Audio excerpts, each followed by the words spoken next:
Now back to Inside Real Estate. Here's Mike the Realtor. Hey, folks, we are back. InsideRealEstateRadio.com is the website. InsideRealEstateRadio.com is the website. And, hey, by the way, we got such amazing high school football here in the state of Texas. You know what? We would be just fine. And we would argue that the officiating at high school football level is pretty darn excellent here. And, some of those high school games are better than a lot of the NFL games. Maybe that's why the ratings are, have been going down. But anyway, we can finish that topic. And shout out to the UIL for quality product. Yeah, absolutely. Another time. And by the way, hey, we interviewed head coach Randy Allen at the Highland Park, who was the state champion. Great interview with him a few weeks ago. And by the way, if you didn't catch that, this guy's such a class act coach. We talked to him, and check out the archive page on the website and grab that interview. By the way, we've spoke with a lot of head coaches before, and we really appreciate what they do because it's such a hard job that they have. But anyway, I'm getting off topic here. Hey, folks, it's time to talk to our special guest. We've got Marc Williams, the Deputy Director of TxDOT, Texas Department of Transportation, on the line with us, and we're going to talk a little bit about the highways and byways of Texas. Mr. Williams, are you on the line with us? I believe I am on the line, Mike. Thanks for having me this morning. Well, thanks for coming on the show. How are we doing this fine Sunday morning? We're doing well, and I just wanted to, just before the break, wanted to thank you for the shout-out to Don't Mess with Texas. You were mentioning that earlier, and always try to get a plug-in for that from the standpoint that that's our anti-litter campaign. So most people forget that we have the trademark on that, but I heard that and just wanted to give a quick shout-out to that. Yeah, absolutely. And I wanted to mention it because a lot of people, you're right, they either don't know it, number one, or forgot about it. And I just really think that it's done so much for the state of Texas in so many different ways, not only kind of through almost pop culture, if you will, but also, the true purpose of it, which is, keeping our highways and byways clean and keeping the state of Texas clean. And so I think it was a great campaign. So I definitely wanted to mention that and let people know, because I agree they don't know it. But let's talk about what's going on in Texas today. We've got the Centennial coming up, and you guys have got so many projects that you're working on to kind of improve, the highways and byways of Texas. And hey, the thing is, great news. Our economy's great here in Texas, and we've got so many companies, that we're bringing into Texas. We've stolen a lot of companies out of California, and it's new jobs here in Texas. But part of it also is we're bringing a lot of those folks that were in a lot of those jobs from other states as well. And so our population is booming. Our traffic is just getting crazy. So tell us about all the things that we're doing to deal with that and deal with this growth. Well, absolutely, Mike. With when people move into the state, they tend to bring their cars with them. They don't tend to bring their roads with them. So right, that's a significant challenge for us. We've got our population is expected to double in Texas by 2050. So if you kind of wrap your head around that, in that time period, that's a whole new Dallas-Fort Worth. That's a whole new Houston. That's a whole new Austin, San Antonio, and all the places in between. And so we've got to continue to invest in our transportation and invest in our infrastructure to keep up with that growth. And fortunately, over the last couple of years, the voters in the state of Texas, thanks to the legislature and leadership from Governor Abbott, approved additional funding to help us try to keep up with some of that growth. It was through Proposition 1 and Proposition 7 were the two ballot initiatives. Each of those passed by over 80% vote to provide some additional money for TxDOT, and we're beginning to put some of that to use in the Metroplex area with a number of projects that are going to be kicking off over the next couple of years, and hopefully begin to provide a little bit of additional relief to some of the growing congestion that I know you all experience up there just throughout the whole Metroplex area. Yeah, absolutely. It's a great point. You say they bring their cars with them. I almost feel like, well, we're going to have to be like China. You only get, X number of children. You only get to have X number of cars per household. And we're just going to have to start limiting these people's vehicles. That's it. Tell me.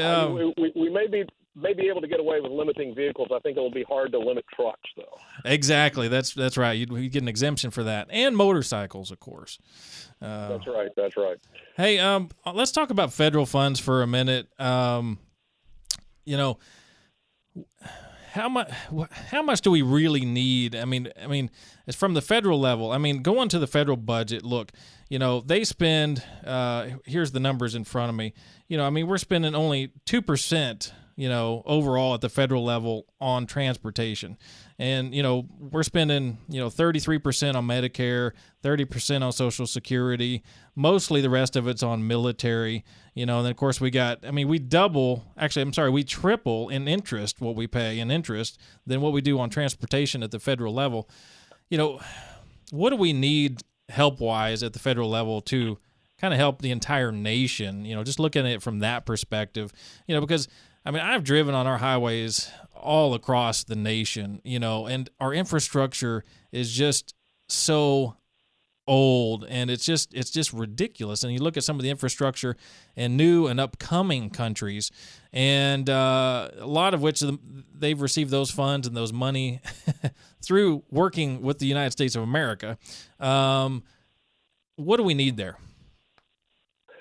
Well, that's a big question, Mike.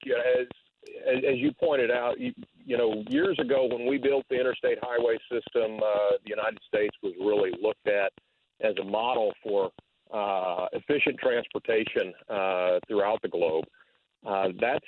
It's been difficult to keep up with that pace, and you have noted that many developing countries are making that investment in their infrastructure, and that's going to have a competitive challenge for our nation. But at the federal level, one of the things that to just kind of be selfish and talk about Texas for a bit. Texas is the donor state, the biggest donor state when it comes to a return on our federal gas tax dollar. We send more money to Washington than we get back, and consistently we are the state that does the most of that. And sometimes we're the only state that is sending more than we're getting back, because the federal government has to supplement the motor fuel taxes that they receive with general revenue from at the federal level.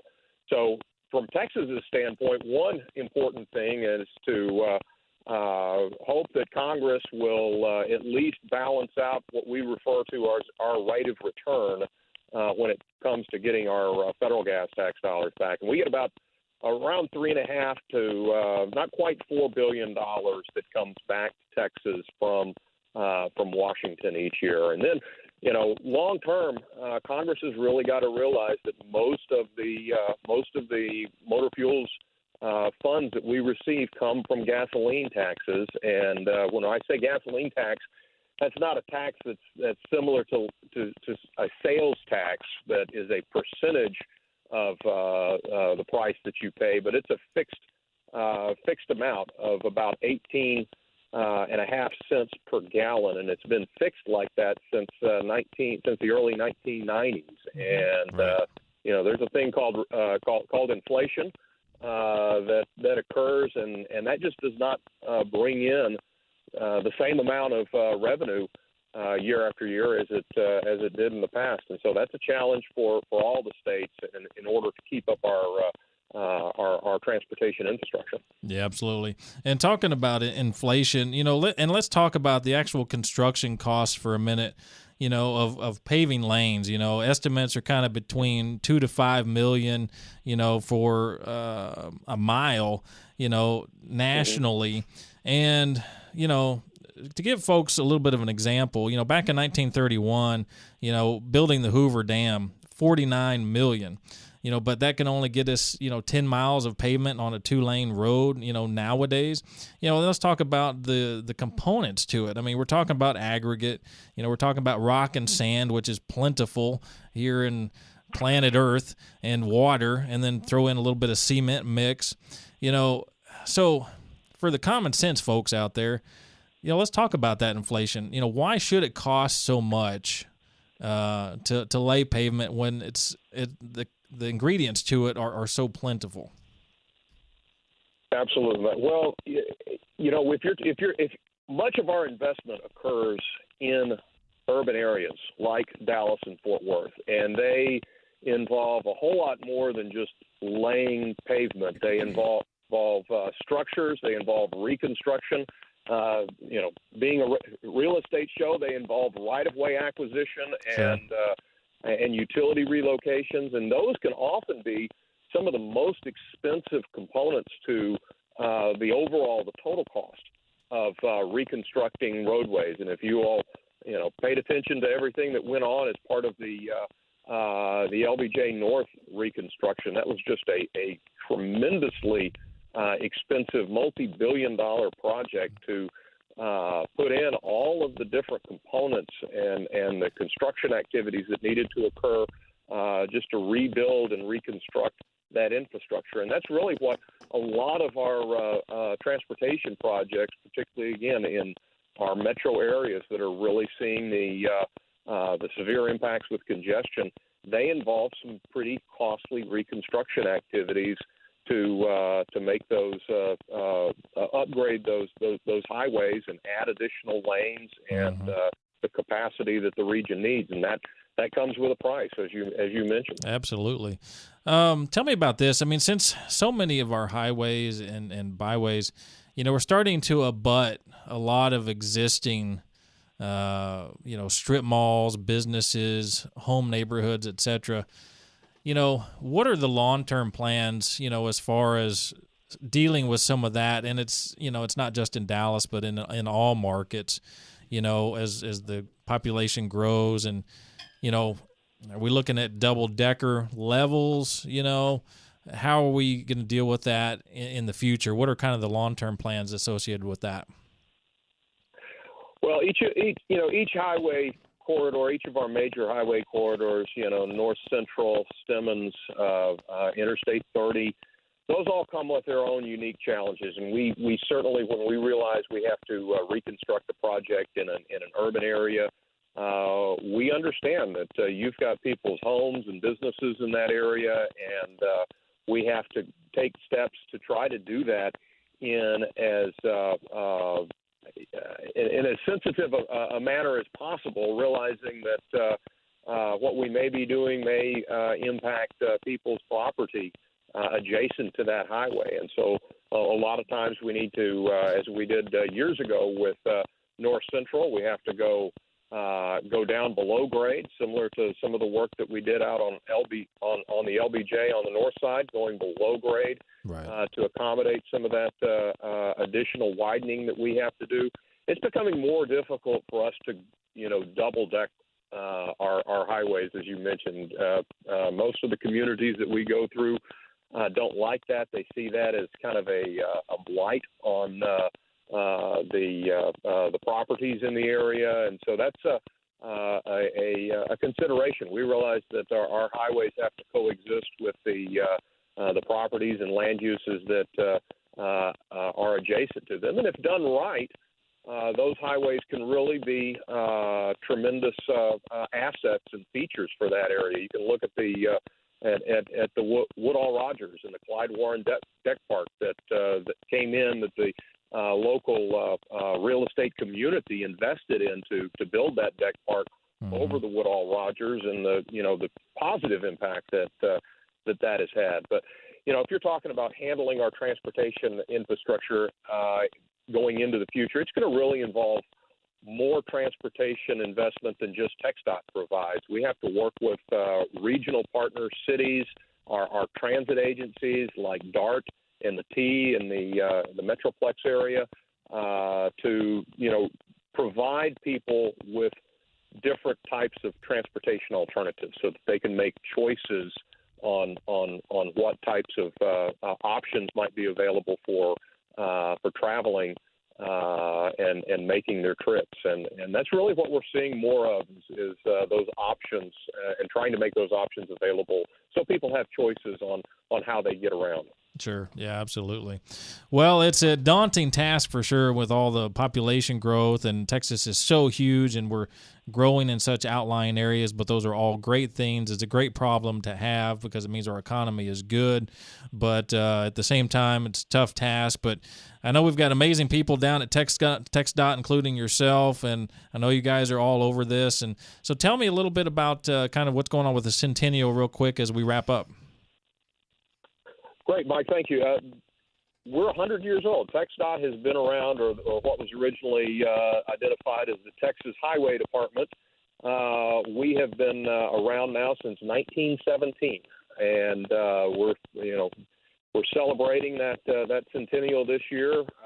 We're going to be we've got some traveling exhibits talking about some of the history with TxDOT and highways in the state of Texas. We're going to be we've got a 1917 Liberty truck, an old World War I vehicle. Some of our early vehicles that we had to obtain came from World War I surplus materials, and so we've got a 1917 Liberty truck that's going to be making its way around the state. I believe it'll be coming to the Dallas and Fort Worth districts. We've got a district office in each part of the Metroplex there. It'll be coming to this area in April, and just really a lot of just celebrations, really thanking the citizens of the state of Texas for their support for the Texas Department of Transportation, because we don't build our roads, we don't maintain our roads without the support of our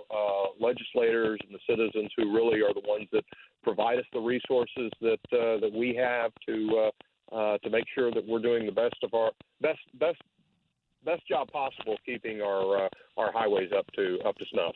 Yeah, absolutely. I agree.